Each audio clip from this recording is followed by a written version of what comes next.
Last month, I went shopping at Teso Life in New York City just to buy a new sunscreen because I ran out. However, I came out of the store with way more than just sunscreen.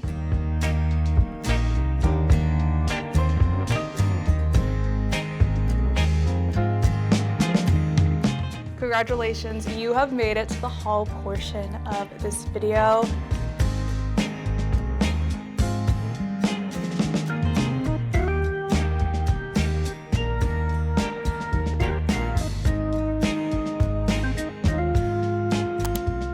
I did not originally go to New York City to shop for Asian beauty products, but I wish I had planned to do it prior to my trip, because when I went into the store, I was so overwhelmed, but also so excited because I have never really seen a majority of these products in person before. Actually, I've never seen any of these products in person before. And also the world of K-beauty and just Asian beauty products in general is very intimidating to me because I don't know a lot about these products or brands. The makeup style is also very different, so I don't want to review these products without having more background knowledge. And I know a lot of y'all have been asking me to try K-beauty products, review K-beauty products, but I just haven't gotten there yet for all of these reasons. But after I had my experience at Teso Life, I feel like that's going to change. I think this is my breakthrough into Asian beauty products. I'm a lot less intimidated and a little bit more knowledgeable. I also wanted to note, because I feel like someone's going to comment on this, Teso Life is a Japanese store. They sell a variety of products, not just makeup and skincare, but we will mainly be focusing on the makeup and skincare.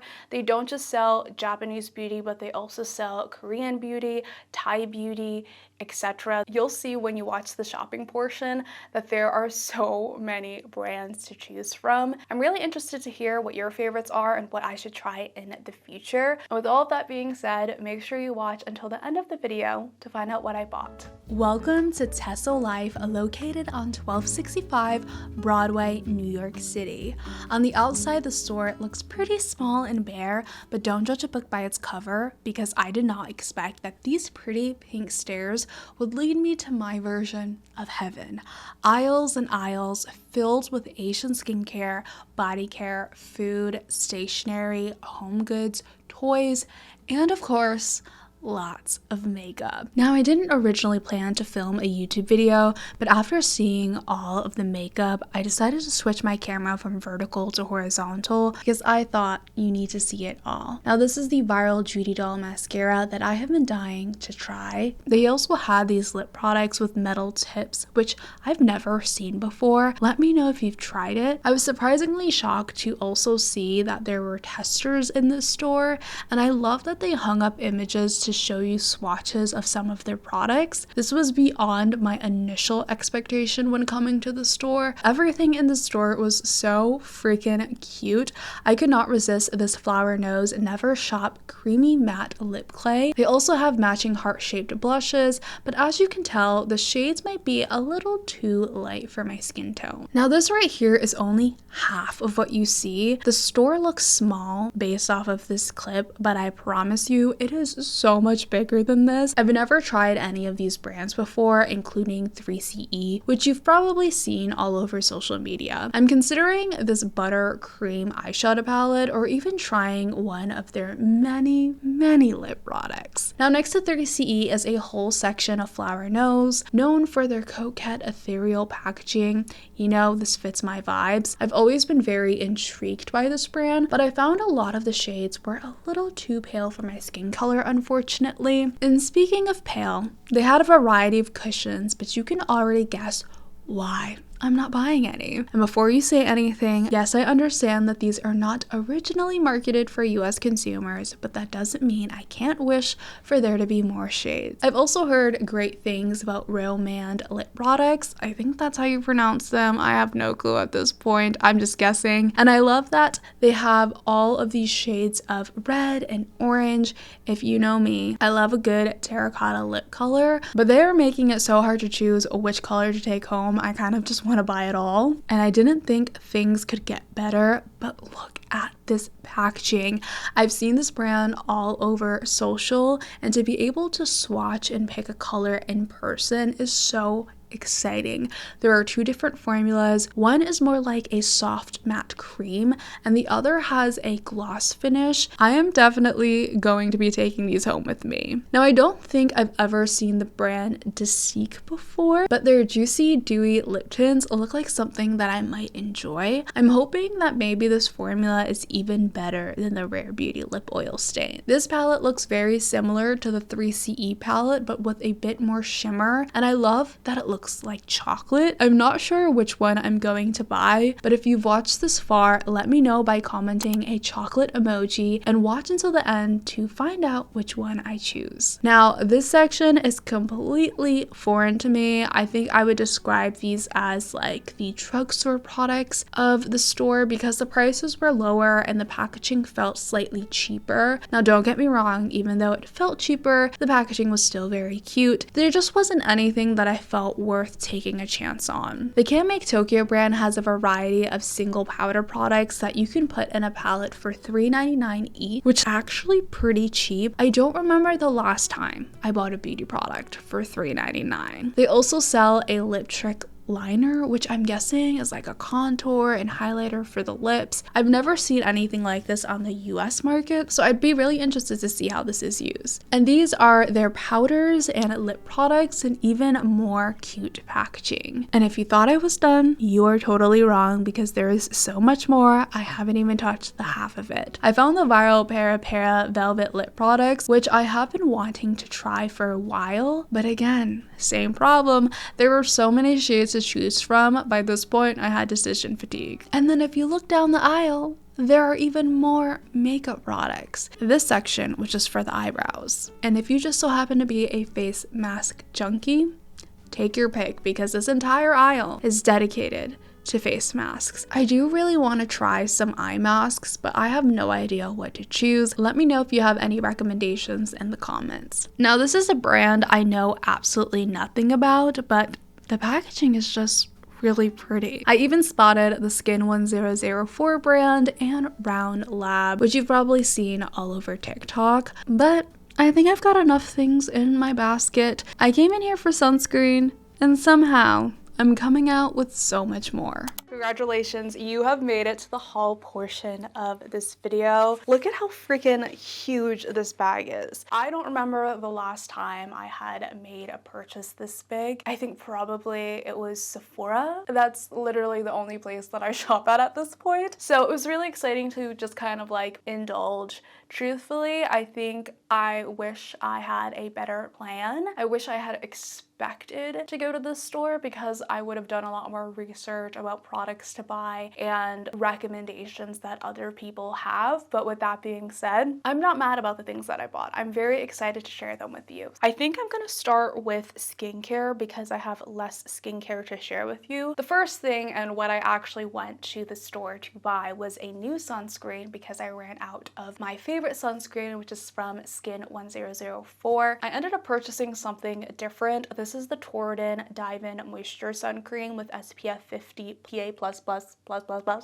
And the reason why I didn't get the Skin 1004 was because they didn't have that one in store, but also I was able to test this in store, which again was very surprising to me because I didn't even expect to be able to test products in store. I think that's kind of what got me a little bit because usually if I can't really test things, I just won't buy it because I don't really like risking it. But I applied this on my skin and it felt like the Skin 1004 one, except it sets down to be more of a natural, almost kind of like matte finish. It's less shiny than the Skin 1004, which is something that I really liked about it. So I have been using this ever since I purchased it every single day. It hasn't broken me out. It is a really good sunscreen and it might be the one that I buy moving forward just because I do have really oily skin and I prefer something a little bit less shiny, but I still really like the Skin 1004. So depending on your preferences and your skin type, then you could go with this one or you can go with the popular viral sunscreen, I would recommend either one of them. Then, of course, I bought another sunscreen, and it is the Anessa Perfect UV Sunscreen Skincare Spray with the same amount of SPF. Shake it up and then you spritz. It smells really good. It has a very light fragrance, nothing offensive, nothing terrible, and when you spray it on your skin, it does leave a little bit of glitz, a little bit of shimmer, which I wasn't expecting. I sprayed this on my arm before I left the house the other day, and I looked in the sun and I was like, I think there's glitter in this. That was surprising. I don't think I would I repurchase this. I don't know. I'm not at the point where I'm like, yes, I would repurchase this. No. So I have so much sunscreen that I'm trying to get through, especially when it comes to like sunscreen that I put on my body. If I were to choose what my favorite sunscreen is for the body, I do really like this one because it's just so easy to apply. It's not greasy. It's a very thin texture and it kind of adds a little bit of shine. Let me just apply over here. Yeah, like you get a little bit of glow. You get a little bit of shine, but it doesn't feel sticky on the skin, which I really like. The next skincare product I bought is the collagen Ampoule pads. How do you pronounce that? Ampoule pad from Mediheal. These are just like the square moisture pads that you put on your skin. I've seen a lot of people use this all over socials, and apparently it's now available at Ulta, so you don't have to order it anywhere else. You can get it at Ulta, get some points from it. I have been enjoying this. Do I think I could have gone without this? Potentially, but I do really like that it gives my skin a little bit of a refresher, especially if my skin is feeling really dull. I used this while I was on my period, and the next day my skin just felt a lot more refreshed and hydrated. The last skincare product that I bought is the Naturine Aqua Peel Moisture Peeling Gel. It has collagen, hyaluronic acid, squalane, and royal jelly. This is a product that has lived in my head rent-free for years. Now, I don't remember if this was the exact product that my mom had used years and years ago. Like, this was probably 10 years ago. My mom had purchased a similar product that kind of helps exfoliate your dead skin cells, and I loved it, but have never been able to find out what it was. Didn't want to order it online, didn't know what the brand was, but once I saw it in store, I was like, yes, I want that because I miss it, and it's been like over 10 years. Basically, it's just like a gentle exfoliator, like physical exfoliator. When you rub it on your skin, it will easily take off the dead skin cells without you having to be like rough on your skin. Moving on to the good stuff, which is the makeup. What I personally was the most excited for, because with makeup, I can really like test and play. With skincare, I'm a little bit more cautious with, just because I can only try so much skincare at a time, you know? There were so many lip product options. I wanted to buy them all, but of course I couldn't. So I narrowed it down to a handful of lip products to try and test. First is probably something you've seen all over social. Look at the packaging. It is so freaking cute. It's from the brand Mistine. This is the Thai Latte Juicy Lip Glaze. I have two shades, J06 and V05. They are two different formulas. I got one in the lip cream formula and I got one in the glossy formula. I love the shade options. They were very much like a terracotta, burnt, kind of brownish orange, which you guys know I absolutely adore and love. That's the type of shades I tend to go for most often, and I do not regret my choices. Again, I love that I could swatch these in store and pick them out. If I were to recommend which formula I like the best, it's definitely the matte lip cream, because it does have still a bit of sheen and gloss to it, but the glossy formula does not have as much longevity. It's very comfortable on the lip, but I find that it comes off very easily. So if I were to choose, I think the matte lip cream is the most impressive. It's also not very drying on the lips, and then you have the most adorable packaging ever. Some may say it's bulky, but for me, I think it's so cute, and it wasn't even that pricey. Like, this looks like something that a luxury brand would sell and charge like $50 for. Each of these were $15, which to me is not bad. That's like cheaper than what you would get at Sephora, a little bit more pricey than drugstore, and it has such beautiful packaging and great formula. Then I also bought the 3CE Blur Water Tint. This formula reminds me a lot of Rare Beauty. I'm pretty sure their lip oils were made in Korea, but this formula is just kind of like a soft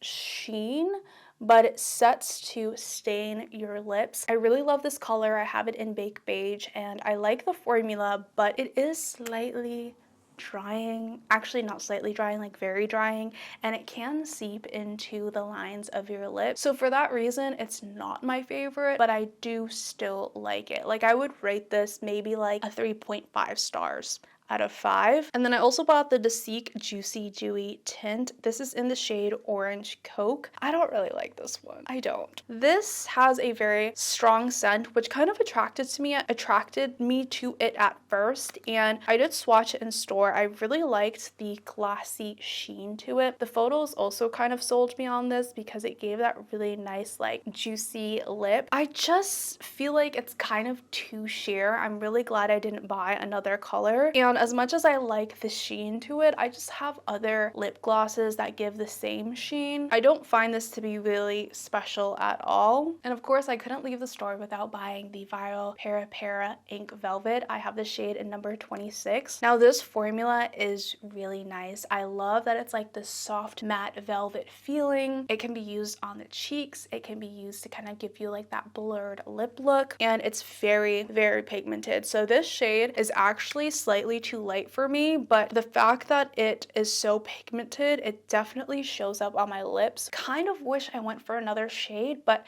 they didn't really have any of like the orangey terracotta shades that I was looking for. I think I need some more time with this, but so far I really like the formula. It's just the shade that's not really like calling me to use it that often. Then I don't know if you would call these lip products. You could also use these on your cheeks or your lips. It is the Flower Nose Soft Matte kind of like lip creams. They have a very moussey feeling to them and they smell like a baked good. Not my favorite kind of scent, but you know, a nice little cute added touch. The packaging is what drew me to these, but I'm not gonna lie, these were kind of pricey. Like I think that, oh no, that's not awful. It was $18.99. But if I were to go back in time, I think I only really needed to buy one because it's not a formula that I'm finding myself reaching for that often. It has that moussey texture that's really popular right now, and you can use it to create like a blurred lip look. It looks so pretty. You could also use it as a blush, but I think because it's such a soft pigment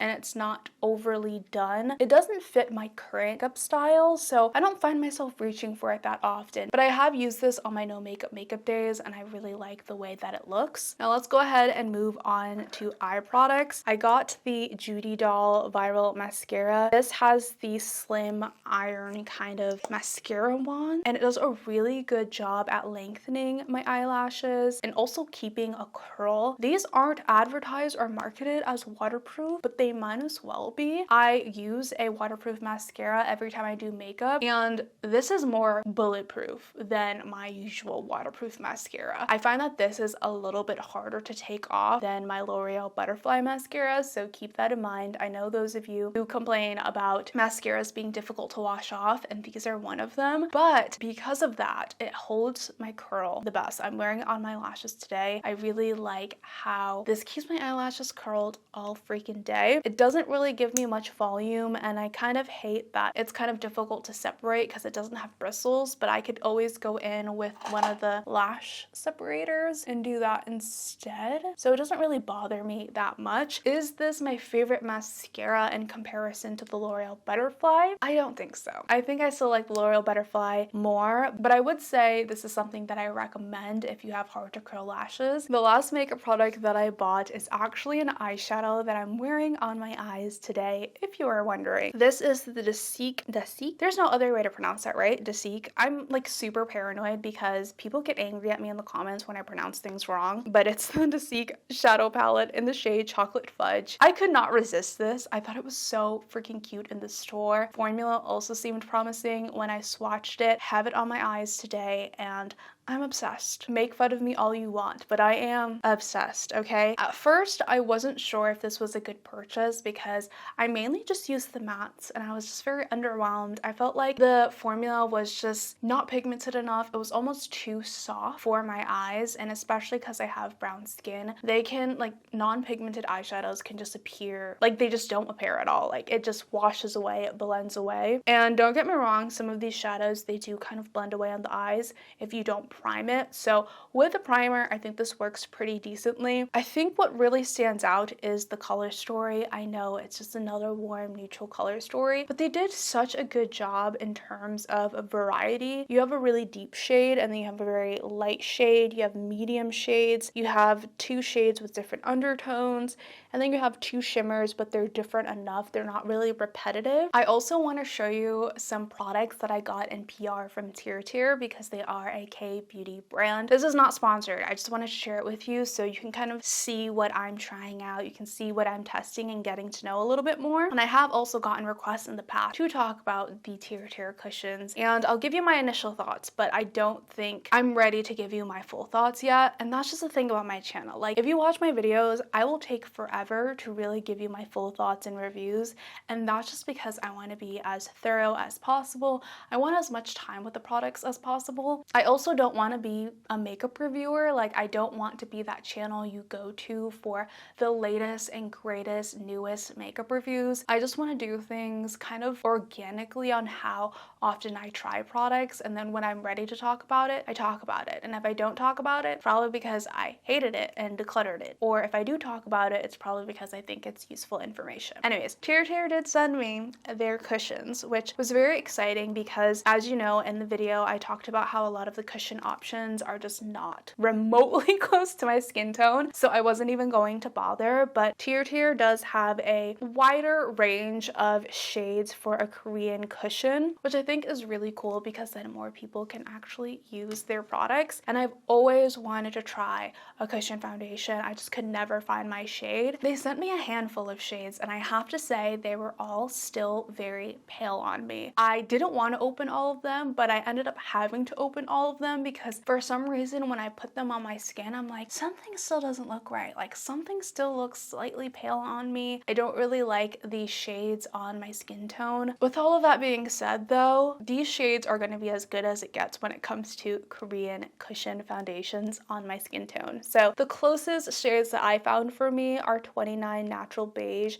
and 27 N Camel. They do semi-match my skin tone, but again, they give it that very like pale look, which I know the makeup style is very different in Korea versus in the US. So I'm willing to make it work. I have to say, my first impressions that this is truly full coverage. I initially pressed the sponge into the cushion so hard and then put it on my face, and I was like, oh, it felt like, you know, when you use the Rare Beauty liquid blushes for the first time and you didn't know it was going to be super pigmented. That's how I felt about these. Like, these were so full coverage. I still need more time to get the hang of this and find different ways to apply it that I like. So right now I'm not really enjoying it, but I feel like it's more of a me thing, so I need to give it some more chances, and then I'll update you on if this is something that I would recommend. Tear also sent me their lip oils. This is the My Glow Mint Lip Oil. They have a bunch of different shades, but I only opened 2 of them. I opened the rose one and the minty one. The minty one smells like straight up toothpaste, which I don't hate, but I don't love.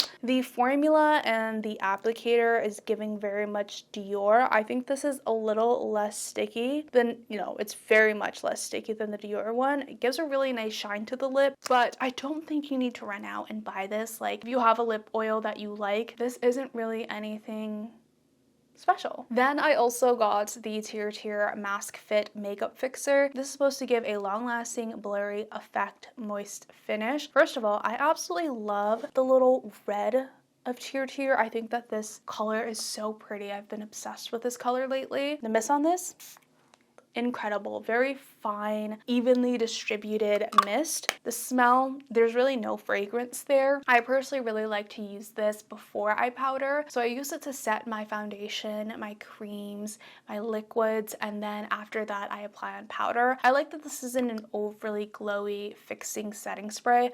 I feel like most setting sprays and fixing sprays are super glowy super shiny. And personally for me, I have oily skin and I get enough shine and oil naturally, but this is the first one I've tried that doesn't do that, aside from the one size, but that's a whole different thing. I would not compare these two. And then they also sent me a bunch of skincare. If you thought I take a long time to review makeup, I'm gonna be taking a long time to review skincare. I will not tell you my thoughts about these until I probably finish them. And if I don't finish them, it's probably because I don't like it. I'm not a skincare reviewer. I don't plan to be, and the reason for that is just because I have super acne prone skin, very sensitive. I don't like to test a lot of skincare products because my skin usually doesn't react well to them, and I feel like a lot of people get really annoyed if I hate everything. So I am not going to be fully like dedicating my time to reviewing these, but I'll give you my initial thoughts, and if they come up in other videos, it's probably because I like them. First of all, they sent over the Tear Ceramic Milk and Poly, and this is supposed to moisturize your dry skin and also give you more of a glow for dewy skin. I had to look up what this was because just like the sheets, I've never really tried anything like this before. I used it before bed and I wake up with much glowier skin, so I have to say that this I notice a difference with. Is it really anything life-changing? Not really, but I do like it for more of an immediate effect so that my skin looks more glowy the next day. That's what I enjoy this for. They also sent over the SOS serum for refreshing skin. This I could live without.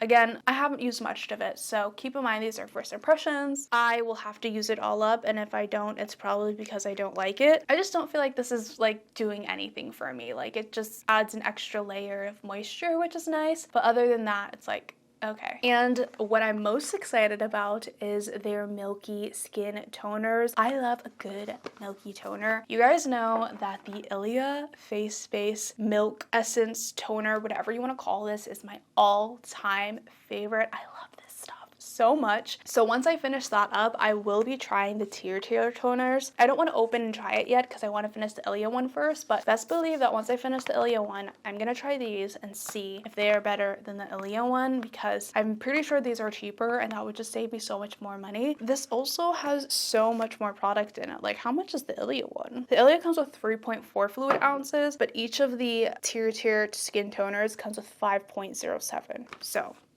and the last two skincare products is the Hydro Boost Enzyme Powder Wash, which is like an exfoliator. And then they also have the Pore Purifying Makeup Remover. So the exfoliator reminds me a lot of the Dermalogica kind of physical exfoliator. So hopefully it's similar because I really do like the Dermalogica one. And then this is the Pore Purifying Makeup Remover, which I'm guessing is just, oh yep, it's a cleansing balm. I did recently run out of my cleansing oil, so I can now open this and try this out tonight, and we'll see how it is. It doesn't smell like anything, which is good. The packaging is really small though. Most cleansing balms are a lot bigger than this. So that is everything that I got from Teso Life and from Tear as PR. Thank you so much, Tear for sending me over some PR. I'm excited to try everything. I give you all my reviews. Make sure to subscribe to find out what I think about these products in the long term. Like I said, if they show up in future videos, it's probably because I like them or probably because I hate them.